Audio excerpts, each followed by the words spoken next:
ओम श्री गुरुभ्यो नमः। हरि ओम।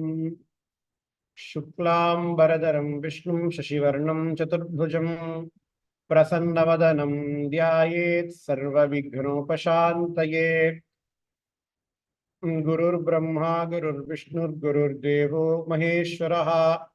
गुरुः साक्षात् परं ब्रह्म तस्मै श्रीगुरवे नमः। गुरवे सर्वलोकानां भिषजे भवरोगिणां निधये सर्वविद्यानां श्रीदक्षिणामूर्तये नमः। श्रुतिस्मृतिपुराणानामालयं करुणालयं नमामि भगवत्पादशङ्करं लोकशङ्करम्। अपारकरुणासिन्धुं ज्ञानदं शान्तरूपिणं श्रीचन्द्रशेखरगुरुं प्रणमामि मुदान्वहम्।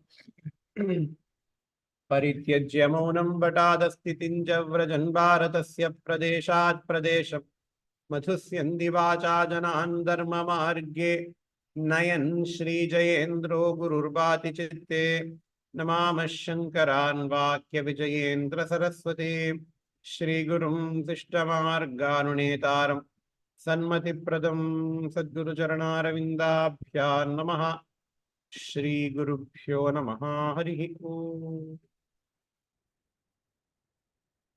So in Viveka Chudamani, Acharya is talking about the phalam of the jnanam, which is Jivan Muktihi. So what is the phalam of jnanam? As I have been telling since the beginning of our Viveka Chudamani Vedanta classes, the phalam of jnanam, that is the mukti. The phalam of jnanam, that is the mukti. It is not to be obtained after we die. Everybody has this wrong notion that, okay, when I die, I will go to this loka. And when I go to that loka, that itself is the mukti. That is not the mukti. That is not the correct mukti. Yes, Shastras acknowledge Salokyam, Samipyam and Sarupya Mukti. Salokyam, being one, being in the same world as Bhagavan. If you are a Shiva Bhakta, you will go to Kailasha. If you are a Ambal Bhakta, you will go to Manidvipa. If you are a Vishnu Bhakta, you will go to Vaikuntha. And you will serve Bhagavan being in that loka. Salokya Mukti. Samipya Mukti, you will not be in the Vaikuntha or Kailasa or Manidvipa as the gatekeeper. It's a loka. Then there is still the concept of space and time. You will not be very far away from Bhagavan. You will be in the inner circles of Bhagavan. That is called as Samipya, Samipam. The third type of, higher than Salokya and Samipya, Sarupya. Sarupya Mukti is you will not only be near Bhagavan, you will also have the same Swarupa of Bhagavan. Sarupya, Rupam, same Rupam as Bhagavan. The fourth type of Mukti is Sayujya Mukti. There will be no difference between you and Bhagavan. You will merge with Bhagavan. Of these, the normal mukti that we hear from Upanyasas, that we read from the cursory readings of Purana, we think that going to that loka is mukti. But if we see the lakshanam of mukti, what is the mukti lakshanam? What is the definition of mukti? That from which there is no coming back to this world. Nacha punaravartate nacha punaravartate. That where there is no bhaya. In mukti, you should not have any bhayam. You should not have any kamam. You should not have any krodham. You should be eternally secure, peaceful, and happy. But Puranas tell that the salopya, sarupya, samipya mukti does not fit with this definition. I'm not finding fault with these type of muktis. These are essential intermediary steps. Remember, these are essential intermediary steps. Because our subject matter is Vedanta, I am talking about all these things. If the subject matter is Sri Vidyopasana, if the subject matter is Subramanya Bhujanga, then those muktis will be extolled because they are not any lower, but they are not the ultimate. We have to have this clearly in our mind. Otherwise, there will be problem. Who is this lecture addressed to? This lecture is addressed to the Jnanis or the wannabe Jnanis, those who want to be Jnani. And we are not disrespecting these muktas. We are not disrespecting these type of muktis. All we say is, this is not the ultimate. That is the only thing that we want to drive home. So if we understand this clearly, we can proceed ahead. The problem with Salokya, Samipya, Sarupya, and Samipya Mukti is that even in that, you will have Ragadvesha. Even in that, you will have Ragadvesha. There are umpteen number of examples from Puranas and the Itihasas. Right? Brahmaloka. I go to Brahmaloka. I go to Vaikuntha. I go to Kailasa. Do you think there will be no politics there? There is Maha politics in Brahmaloka. There will be Maha politics in Vaikuntha. There will be Maha politics in Kailasa. Right? Sundara. We all know the story of Sundara. Who is Sundara? He is supposed to be the Chaya of Parameshwara. Right. He is in Kailasha. So he has attained the Salokya Mukti. He is very near to Parameshwara because he is called as Yembiran Tholar. Kambiran Tholar. He is the friend of Parameshwara. So it is Samipya. Samipya Mukti. He also is supposed to be the same Swarupa of Parameshwara. Because he is said to be the Chaya, Parameshwarade Niral, Parameshwarade reflection. So he is also Sarupya. But what happened to Sundarar? Alala Sundarar? He has to come back to earth. He has to come back to earth. He lived in earth without even remembering Parameshwara for a certain number of years. Only when Parameshwara Taduthu Aandu Kondufai. There is no right word for this in English. So Taduthu Aandu Kondifai Sundara, he remembered Parameshwara. And then he did lots of things. And then again he went to Kailasa. So even though people who are there in Kailasa can come back, then how can we tell Kailasa is the ultimate mukti? Because by definition, nacha punaravartate says Veda. If you go to that mukti, you should not come back to samsara. Sundara has come back. What about Alvars and Acharyas? All the Alvars and Acharyas in Sri Vaishnava, they are supposed to be present in Vaikuntha. One Alvar is the Kaustubha of Mahavishnu. Another Alvar is the Shankam of Mahavishnu. We all know the story of Jaya and Vijaya. Don't think Jaya and Vijaya, they are gatekeepers outside Vaikuntha. No. They are Salokya, Samipya, Sarupya Muktas. Because Jaya and Vijaya, if we see even in temples, they will be very right next to Garbhagraha. They will have the same Swarupam of Bhagavan. They will have 4 hands. Jaya and Vijaya, they will have 4 hands. They will have Shankam. They will have Chakram. They will have Gadha. Just like how Mahavishnu has, these people also have everything. But what happened to Jaya and Vijaya?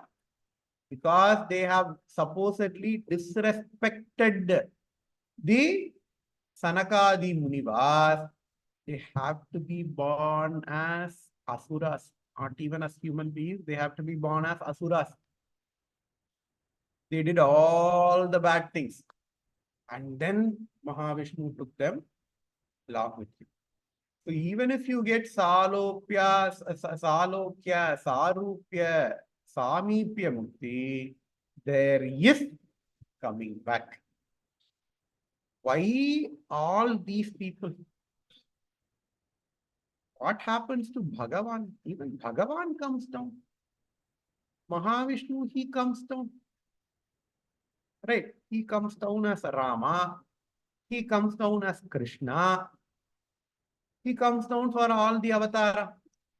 Parameshwara, even though he does not have avatara, because there is a name, there is a form associated with Parameshwara, he has to undergo the dharma of Dehabhava. In fact, that is how the Devi Bhagavatam starts. You know, if you see the first story in Devi Bhagavatam, Hagrivotpatti will be elaborated in detail. Mahavishnu will be there. He is fighting with the Asuras. Because he has been fighting with the Asuras, he felt so tired, so he slept. How did he sleep? He did not have a bed. He took his Dhanus, the bow, and then one end of the bow is in the ground. Another end of the bow, he kept it like this, so he rested his head and then he slept. He slept for many thousands of years. So all the Asuras, they started coming again. And they started hurting Indras, etc. So Indra went to Bhagavan Brahma. He asked Brahma, hey Brahma, what should we do? Brahma said, hey, the job in hand is very, very simple. Go wake up that person. That person will sleep. Mahavishnu will always sleep. You have to go wake him up. Once he wakes up, he will fight everybody. And Indra was so scared to go wake him up directly or put water in Bhagavan Vishnu's face. So Indra thought that he is doing something very, very ingenious. You know what did he do?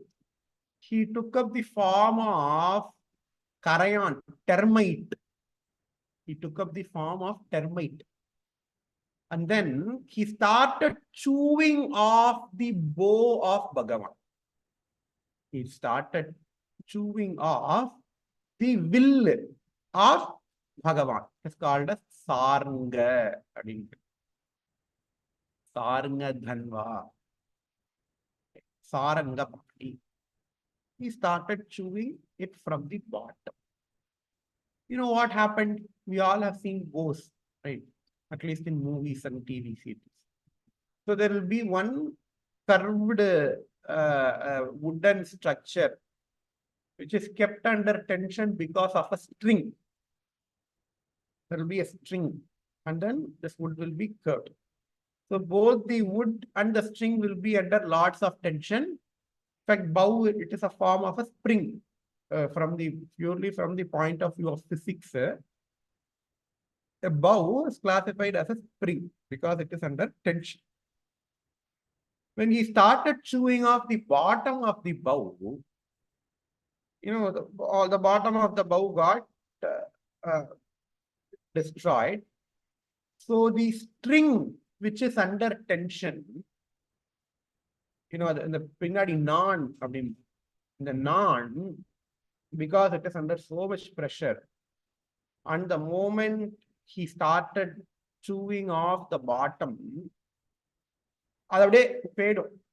நம்மளே ஒரு rubber band ரொம்ப tension ஆகி ரொம்ப இழுத்துட்டு rubber பேண்டை அப்படி விட்டோம்னா அப்படி அப்படி போயிட்டு வரும் பார்த்தீங்களா, அந்த மாதிரி இட் ஸ்டார்டட் கோயிங் லூஸ். இதெல்லாம் இந்த மாஞ்சா கயிறு மாலை பண்ணிருப்பா, because they wanted the string to be very very strong, probably made of metal. I don't know. It is like, we have metal strings in instruments, string instruments, right? So it is probably made of metal. Unfortunately, it yanked off Bhagavan Vishnu's head.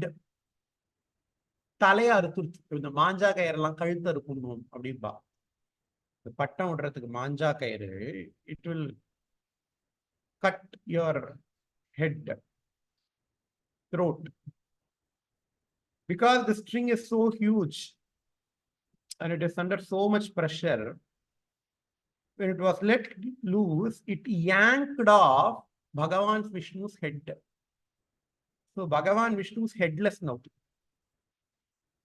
Devas, they started worrying.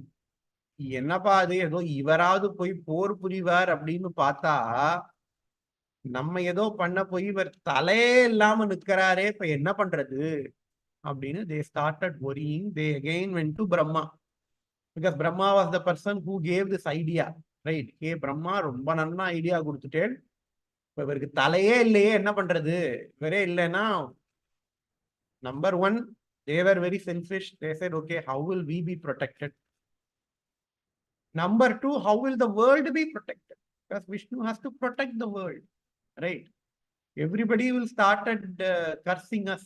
Everybody will start cursing us, said Indra. Then Brahma did an upadesham to Indra. He said, hey Indra, we all are Bhagavans. We all are Ishvara. But even us, when we take a Swarupam,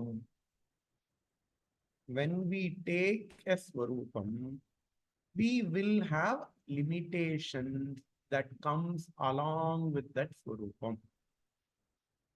If you take a name and a form, the limitations that are associated with the name and the form will be there for us.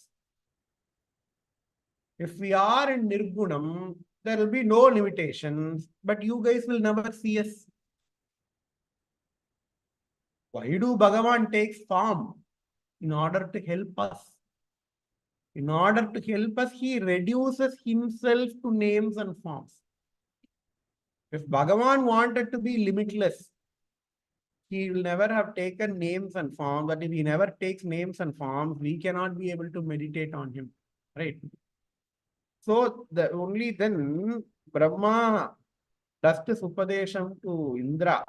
So even Ishwaras, like us, when we take names and forms, the limitations of that name we will take. We will not only take the Kalyana Gunam of that name and form. This is where people will make lots of mistakes, especially emotionally attached people, right? Emotionally attached people.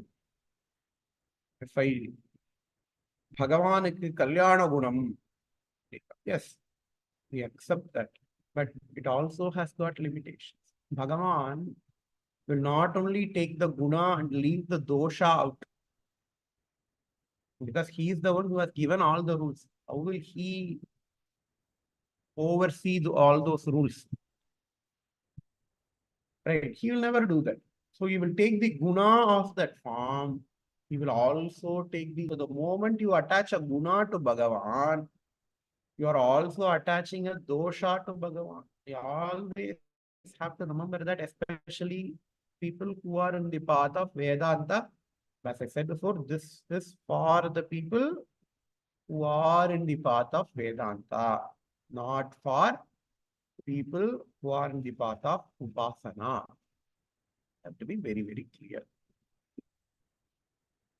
So even Bhagavan will not escape from the clutches of names and forms when he takes a Saguna Swarupa. Okay. So the real mukti is not going to Bhagavan. The real mukti is understanding that you and Bhagavan are Atma. What is the real mukti? The real mukti is understanding that you and Bhagavan are the same Atma. Paurnami is going to come. Right? In Aksharamanamala, Bhagavan says, Alagu Sundaram Pol Agavum Neeyum Muttra Pinnamayiruppom Arunachala. Arunachala Shiva, Arunachala Shiva, Arunachala Shiva, Arunachala. Arunachala Shiva, Arunachala Shiva, Arunachala Shiva, Arunachala. Arunachalam என அகமே நினைப்பவர் அகத்தை வேறறுப்பார் அருணாச்சலா. அழகு சுந்தரம் போலாகவும் நீயும் முற்ற பின்னமாயிருப்போம் அருணாச்சலா. அழகு சுந்தரம். அழகு Sundaram. Two words are there. What is meant by அழகு? Beautiful. What is meant by Sundaram? Beautiful. They are only two different words that expresses the same meaning. Alagu and Sundaram are only two different words. They have a name, they have a form. But what do they refer to? They refer to the same concept which is nameless and formless. Beautiful. It is a concept. Beautiful is a concept which does not, it is an abstract concept which does not have any name, which does not have any form. You have names to refer to that concept. You only have names to refer to that concept of beautiful. You know, so beautiful, it is a name. But just beautiful is not that proper name of that concept. Right? That's what Bhagavan says. Alagu Sundaram. You are Alagu, I am Sundaram. Or I am Alagu, you are Sundaram. What do we mean? We mean the same thing, that is Atma. Alagu Sundaram Pol Agavum Neeyum Mutru Abhinnamai. There should be not even an iota of difference between you and I. Alagu Sundaram Pol Agavum. Who am I? Then the question comes, right? I am not that body. If we think that we are this body and we are Atma, it is mutually exclusive. Who am I? I am the Atma who operates through the body. And all the Agamum abinu put it. Agamum. The Jiva who operates through the body, Agamum. Because Bhagavan will not have Deha Bhava. Only us, we will have Deha Bhava. Bhagavan, even though he has Deha, he will be in Atma Bhava only. But for us, it is not the case. We will have Deha, and even for Atma Jnanis, the Deha Bhava will come. At times, the Deha Bhava will come and do its duty. Mutru abhinnamai. Bhinna means separation. There he says, Mutru abhinnamai. There should be absolutely no separation. Paricheda. Vedanta, this concept is called as Paricheda. Aparichinna. What Paricheda? There are three types of differences that are talked about in Shastra. Desha Paricheda, Kala Paricheda, and Vastu Paricheda. Hey, Arunachala, you and I should not have an iota of difference in all these three aspects. That is why he says Mutra Abhinnamai. What is Desha Paricheda, Kala Paricheda, and Vastu Paricheda? Desha Paricheda, I am in this place. You are in that place. We are separated by space. Desha Paricheda. We are separated by time. Rama in Treta Yuga. I am there in Kali Yuga. Krishna in Dwapara Yuga. I am there in Kali Yuga. You will go to Mathura. When you go to Mathura, when you stand in the same place where Krishna has stood, there is no Desha Paricheda, but there is Kala Paricheda. You are not separated by space because you are standing in the same place as Krishna, but not at the same time. Krishna stood there 5,000 years ago. You are standing here now. That is Kala Paricheda. Vastu Paricheda. Vastu Paricheda is even more subtle to understand. You are limited by material. I am this body. I am this body. If some other thing apart from me exists, then I am limited by that entity. That entity is limited by me. It's called as Vastu Paricheda. So that is why Bhagavan Ramana says, Agagu Sundaram Pol Agamuni Mutrapinamairupo Arunachala. Hey, Arunachala, there has to be no difference between you and I. No Desha Paricheda, no Kala Paricheda, no Vastu Paricheda. What is that state? That state is called as Jivan Mukti. Don't think that that state is going to come later when I leave this body. We will never know.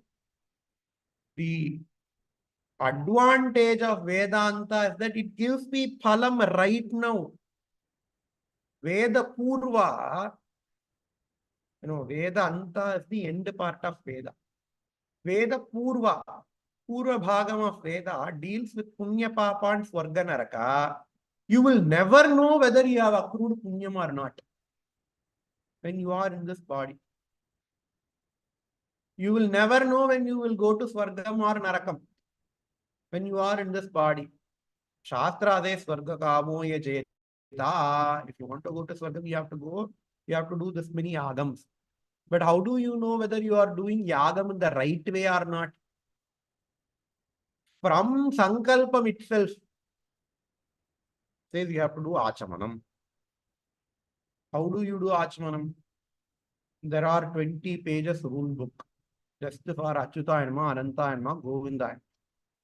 If you don't follow those rules, you will not know whether you will get Punyam or Papa. From Achyuta Anma, Ananta Anma to Kayena Vacha Manasendriyarva, there are many rules associated with that. We don't know whether we are following those rules properly or not. If we don't follow those rules, you will not get the intended phalam. And when do you know you don't get the intended phalam? Only after you leave this body. Only after you die, you will know that I wanted to get a super visa to Swarga. I wanted to get a PR to Swarga. Or I wanted to get a citizenship to Swarga. But my punyam will only get me a 10-year B1, B2 visa to Swarga. After 10 years, I have to come back. When will you know? After you have left the body. Okay, after you come back to this world, will you remember, okay, what was the problem last time? You will not remember. That is the Leela of Bhagavan. So again, you will start from the beginning. You will think you will get the citizenship. And then you will lower your expectation. I want green card. What you will get is 6 months B1, B2 visa. That is what will happen. Right. But, so that is the way the Purva Bhaga. But Veda Anta Bhaga, it is not like that. Kaila Kasu, Vaila Dosa. Veda Anta Bhaga, the Palan you will get right now. The Palan you will get right now here. Ihaiva. No, Krishna says. இங்கே உனக்கு பலன் கிடைக்கும்பா அப்படிங்கிற. So that is the phalama of Vedanta. Phalama of Jivan Mukta. So we will see the Lakshanam of Jivan Mukta is what Acharya is explaining in Viveka Chudamani. In Bhagavad Gita, Arjuna asks Krishna, Sthitah pragyasya ka bhasha samadhistasya keshava sthitadhihi kim prabhasheta kimasita vrajeta kim. Okay, Sthitah prajna. Krishna addresses Jivan Mukta as Sthitah prajna. How do they walk? How do they sit? How do they stand? Etc. Arjuna asks Krishna in chapter 2 of Bhagavad Gita. Krishna answers that in a couple of shlokas. All these are the Lakshanam of Jivan Mukta. Jivan Muktananda Lahari. There is a pustakam called as Jivan Muktananda Lahari. If I remember right, it is written by Sadashiva Brahmendra. There he explains the avastha of Jivan Mukta, because he himself is a great Jivan Mukta. Right. So from a very practical point of view, he explains the sthiti of Jivan Mukta, which Acharya also explains in Viveka Chudamani, which we will see in the next class. Om Purnamada Purnamidam Purnad Purnamudachyate Purnasya Purnamadaya Purnameva Vasishyate. Om Shanti